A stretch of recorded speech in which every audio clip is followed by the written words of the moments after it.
here, and I'm the CEO and founder of Leadership HQ McDonald Inc. and our Outstanding Leadership Awards. And you know that we are so incredibly committed and passionate around great, outstanding, kind, courageous, and inclusive leadership. And we are so excited and honoured to have the amazing Colleen Callander, who is an author. She was a former CEO of Sportsgirl. She's just recently launched an incredible book called Leader by Design. She's also got an incredible mentoring program for women. And she was just saying to me off this call when we were having a chat prior to going live around another great program that she has launched, which is very exciting as well. So welcome to the Leadership Lab Lives. Hello, and we were also saying we have the same glasses, the same hair, and we are passionate about the same things. I just didn't get the memo about the black top today, but I'm so excited to be here with you and talk about all the things that you and I are passionate about. We are so passionate. We are like when I was reading your bio, and obviously I follow you on a number of different social media channels.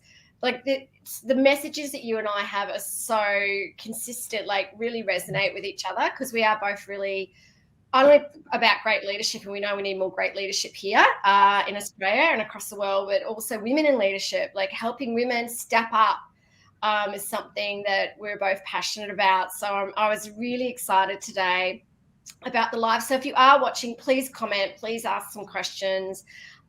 Because I know that she's got some amazing insights around leadership. So I have got some questions to ask you because we have prepped you for this, which is very exciting. Looking back on your life, so the first question I'd love to ask you, looking back at your life, what events, experiences, and people have made a difference to where you are today? It's a really good question, and it's such a big one. Like, where do you start? Because I think every single day we are adding to the person that we are with every experience, every interaction, every conversation we have. I always say, Sonia, we never arrive anywhere. We're never going to arrive at being a great parent, a great leader, a great communicator. We are always on this journey of learning every single day, which makes life exciting, right? So, but I think the big one for me, well, there's a few, but I think one of the big ones is I really credit my upbringing to the woman and leader I am today. And, I had this incredible upbringing in Geelong with two very different parents. And I really credit that, the human I am today and the mother and leader and wife and everything to that upbringing. And as I said, my parents are very different. My father came out to Australia when he was 14 years of age with, no money, a suitcase with his family, and, they worked hard. And my mum was very different. She was one of 12 children, and her father was an alcoholic, and her mother passed away when she was only 21. So she became this incredible nurturer. So I really credit my father for this hard work and my mother for this love and nurture that really kind of, I suppose, helped me grow into the person I am today. So yeah, I think our upbringing has a lot to do with what life turns out looking like. So true. That's why being a parent or a guardian is the most pivotal leadership role. So it sounds like your parents have a lot of perseverance and grit as well, which it sounds like that you've picked up on. And that, yeah, absolutely, they make you who you are today. So when we think about leadership, right, and you know that in particular we want to build a world of kind and courageous leadership. What does courageous and kind leadership mean to you? Why do you think that's important today? Yeah, I kind of look at them the same, but I look at them differently as well. So if I think about, courage as a concept, we know it's the Latin word for cor, which means heart. And I believe that it takes a lot of courage and strength of heart to be a great leader, I think is the first thing. And, I think courage is something we have to learn and practice and build into our lives consistently. But I also think it's a real X factor for leaders if they have courage. When I think about courageous leaders, or maybe we all think about courageous leaders, we think about people that are willing to climb over obstacles, to really take risks, to put others before self, and to allow other people to have opinions and be experts in their field.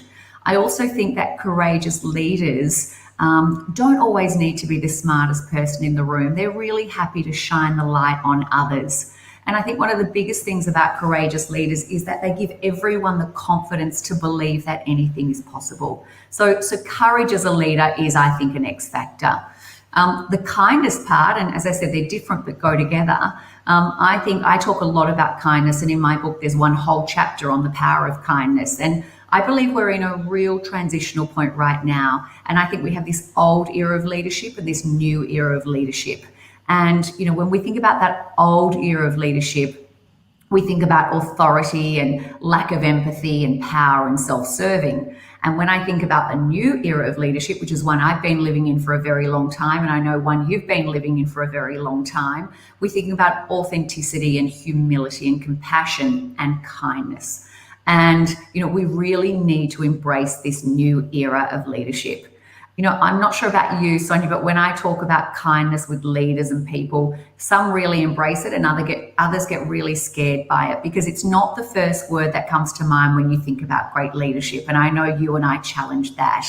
I absolutely believe that kindness is going to be the future for leaders. I, in fact, talk about it not only as the future for leaders, I talk about it as a superpower, and one that we can trade for high performance, and one that we can trade for loyalty and commitment and trust.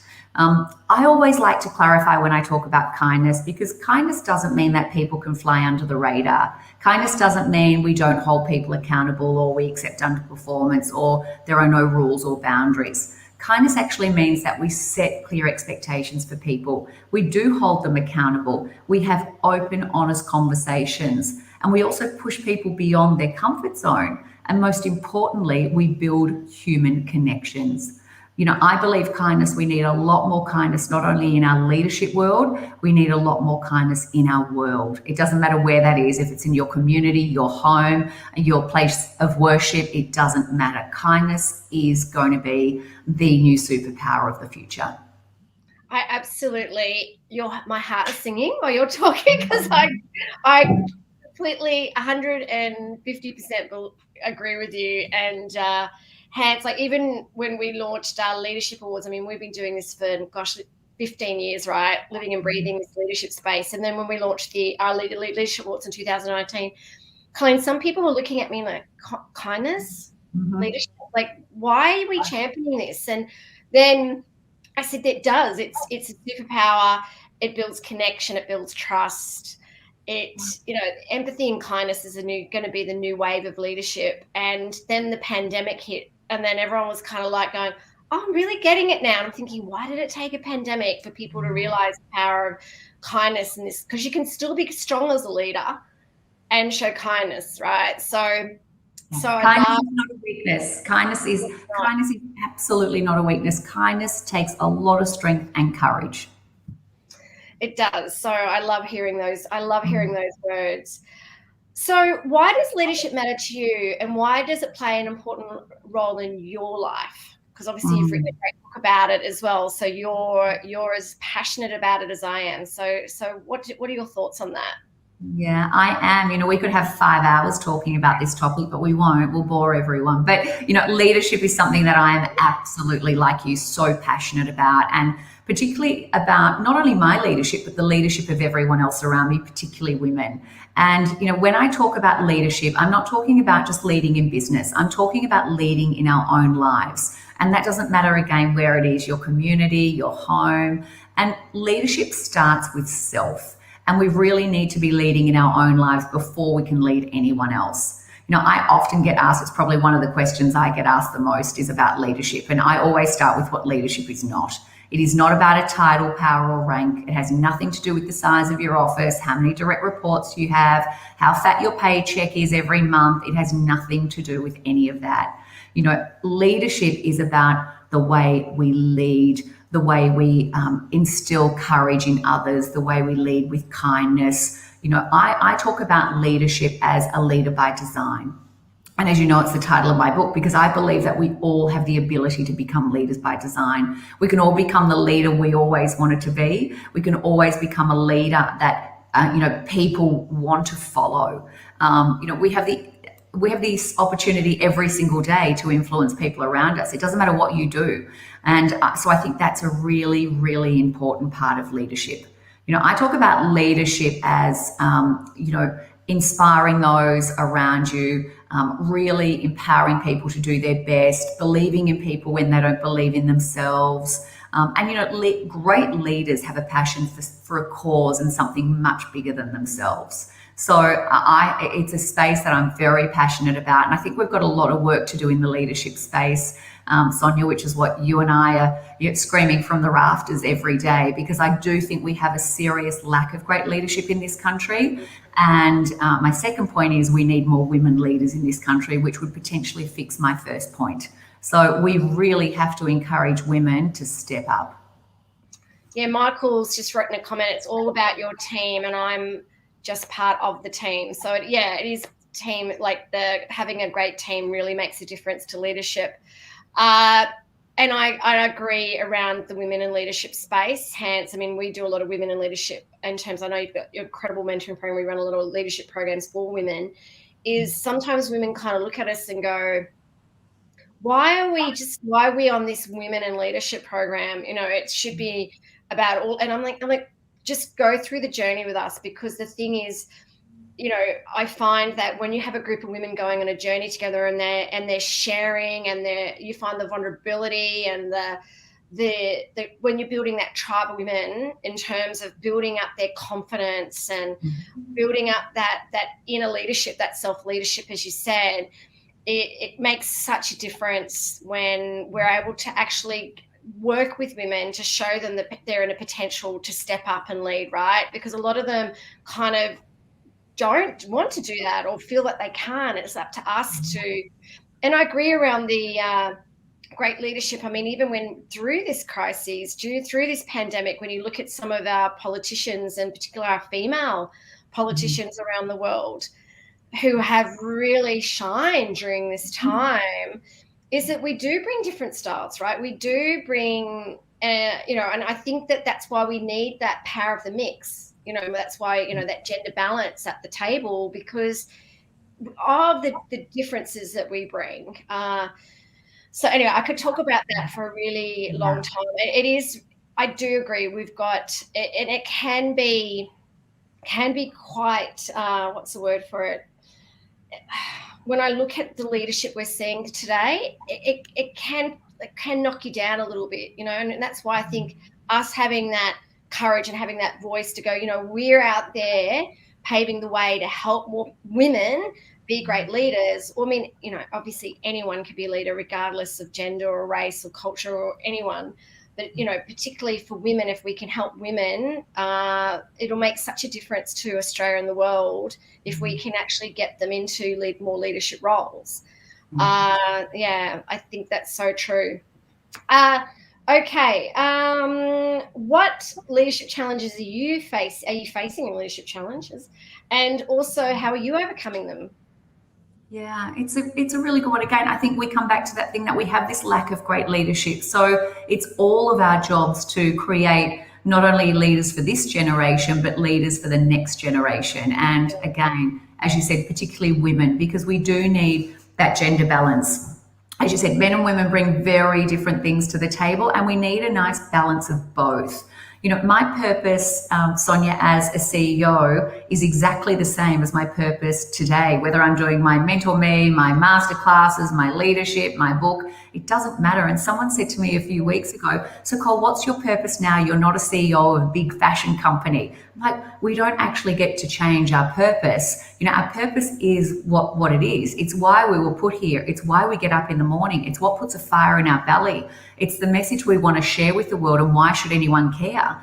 So my purpose today is exactly the same. It is about inspiring and empowering women to lead with confidence, to step up, to have a voice, to change the conversation, to change the rules. And not only take women on that journey, but we also have to take men on that journey as well. And we really need to create this new era of leadership, which is that leadership of kindness and compassion and humility. And so, we really need to move into this new era of leadership very quickly. To your point about COVID, Sonia, I believe what COVID did in a lot of cases was shone the spotlight on very poor leadership.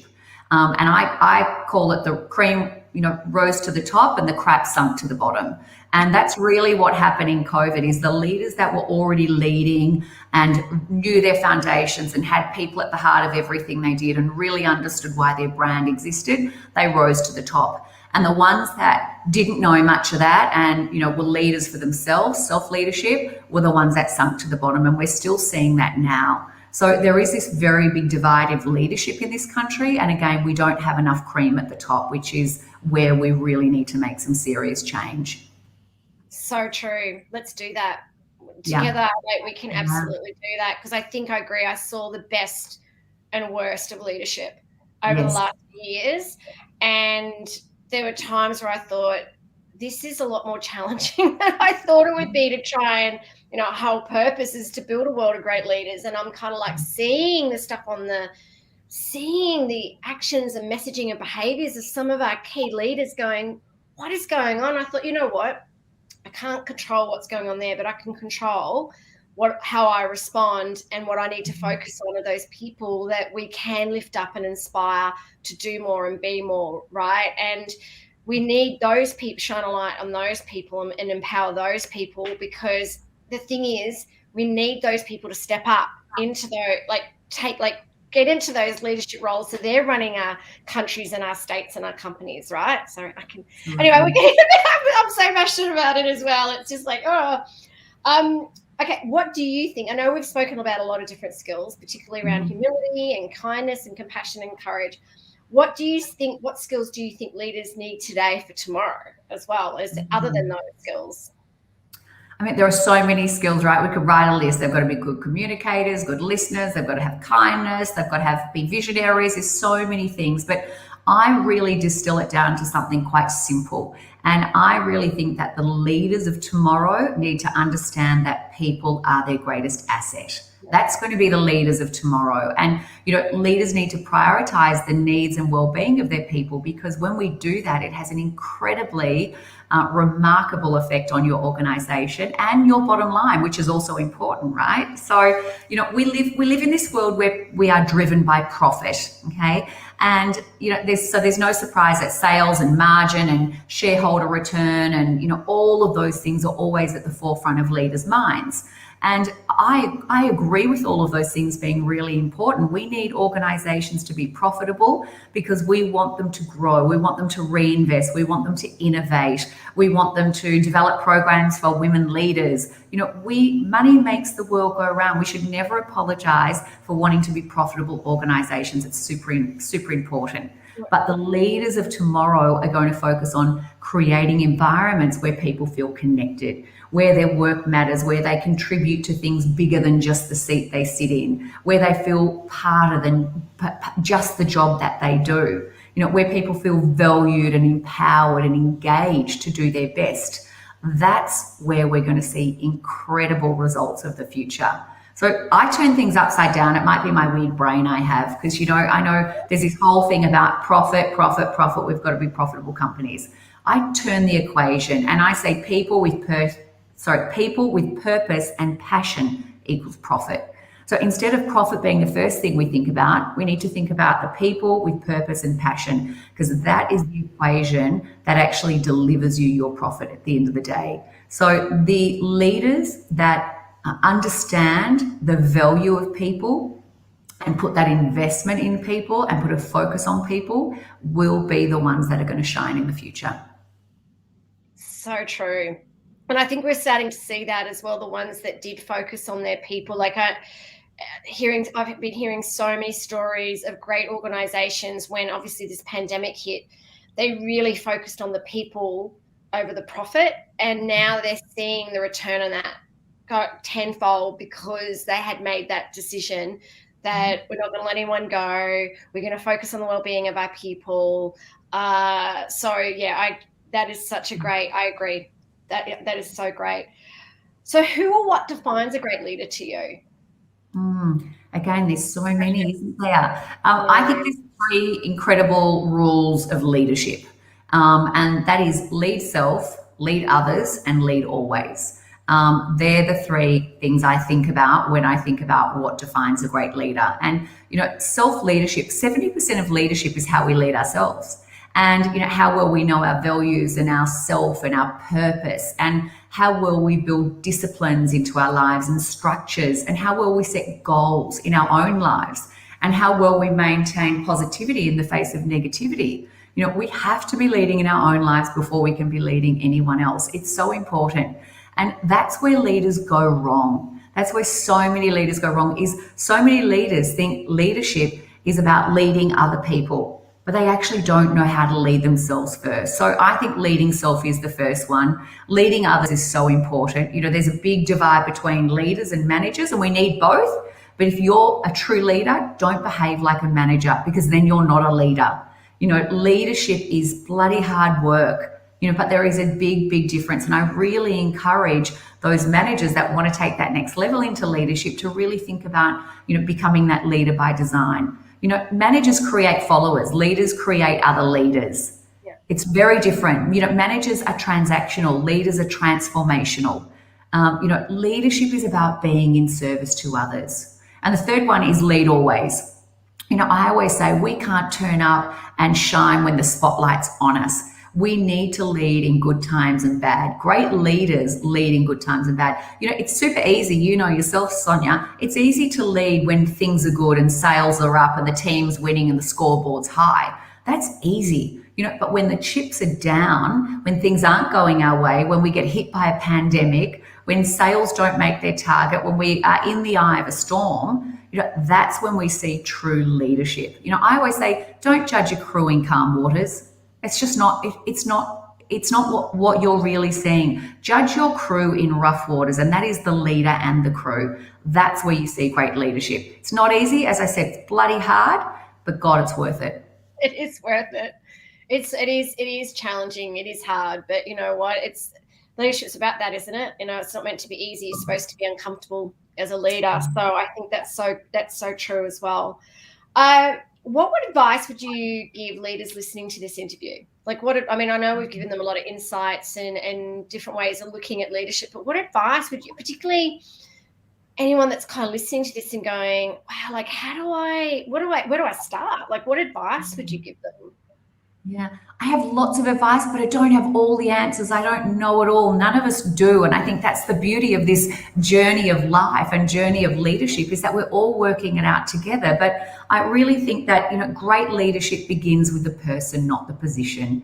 And that's what I always say to people. People get very excited when they get promoted into a new title and a new role. And I'm like, that's just a title. That's just one of the hats you're going to wear. That's just one of the roles you're going to play. You really need to think, who are you as a leader? And, knowing ourselves, our strengths, our weaknesses, our beliefs, our motivations, our limitations, our desires, our fears, that's where really great leadership starts, with self. And, one thing that I've seen with great leaders, and the thing that I believe all great leaders that I've met in my time have in common, is self-awareness. Yeah. Because when we understand ourselves, that's when we're ready to lead others. Our values, our purpose, and know ourselves, they are the foundations of our house. I always say, if we don't build those foundations strongly, then that house isn't going to stand up for too long.